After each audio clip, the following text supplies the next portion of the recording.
I still, as a wrestler, always put my business first, me working on my body or my character or being on the road wrestling, whatever have you, right? There's a lot of, I don't want to say selfishness, but myopic viewpoint. You're doing being a pro wrestler, right? You're putting your stuff first, your business first.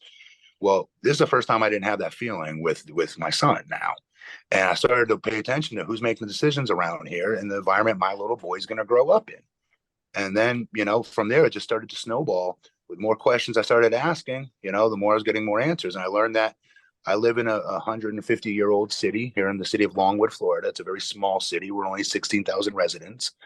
And what I learned is we had a city commission with 5 equal city commissioners that all share equal responsibilities on policies and things of that nature to supposedly help improve the city, right?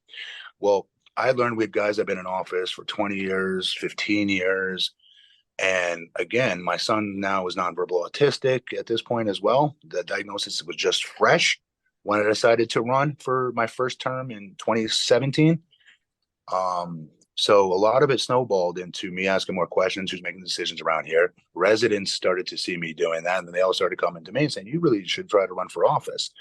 And then I learned from them essentially in the beginning, because people don't know what a city commissioner does or their own personal mayor does unless they need something more times than not, right? Unless something happens to the property or whatever have you in the city, then they really don't necessarily know. And I would argue most residents can't name all 5 or 4 or however many commissioners they have in their cities, or councilmen for that matter. Most, unless you need them. So I was no different. And then I got educated, and I was asked to run originally earlier, but I wanted to do my research on it first and see where is there a fit here? Is there a need? What's the main need in this city? And I wanted to ask residents that. So I went around and I door knocked, John, no joke, on every single resident's door. Granted, there's only 16,000, but I walked my city 3 separate times, knocking on everybody's doors and seeing the different things they wanted to see changed about our city. And a lot of the things lined up about, like, mine's not just one.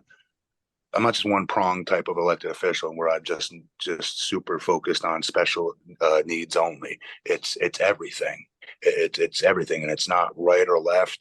What I like about city elected officials business is that you get to represent everybody, and you're not really marred down in the divisive, politics of today's day and age. I get to represent.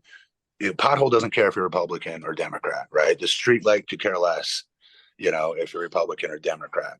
And so for those reasons, I really, really thought I really would be able to help this city out a great deal. And honestly, the deal what I did, John, is I really just put the ball in their court. I'm like, look, the seat I sit in up on that commission dais, that ain't mine. That's yours. I get to rent it every 3 or 4 years. If you guys decide that you want me to stay here, that's how this works. So with that point, when I'm up there making decisions, you all need to be part of this process. You can't just say you want to elect me and then you ghost me and I don't see you at any commission meetings, right? You guys need to be participatory so we can then make decisions on things you all want to see done here. So long story short, our city was the first in the Southeast region of the United States to adopt Facebook Live and have it also be ADA compliant, to have all of our commission meetings streamlined that way. So people that couldn't make it to a commission meeting because it's at 6 o'clock on a Monday night, they could sit from comfort of their home and watch it. Most importantly, they can now give me feedback. Matt, that was a horrible decision. Why in the hell would you do that? Okay, give it to me. So then we can fix it, or other ideas that they had. So that's what made it all start. So I wasn't somebody one day back when I was younger and said, you know what I want to be one day? I want to be a politician. Hell no. I hated politicians and I hated Well, that's why you're a good one. It is. And also, It is. Also the local people, the local politicians are the ones that make decisions. Your national politicians, they're mired down in committees, they're mired down in politics. They really don't affect the local people. The people in America need to understand, and a lot of people do, to their credit, is that your local leaders are the ones that actually directly affect your life. Amen. I tell everybody, if you really, really want to do something about something you don't like, you got to start with your own backyard. You have to.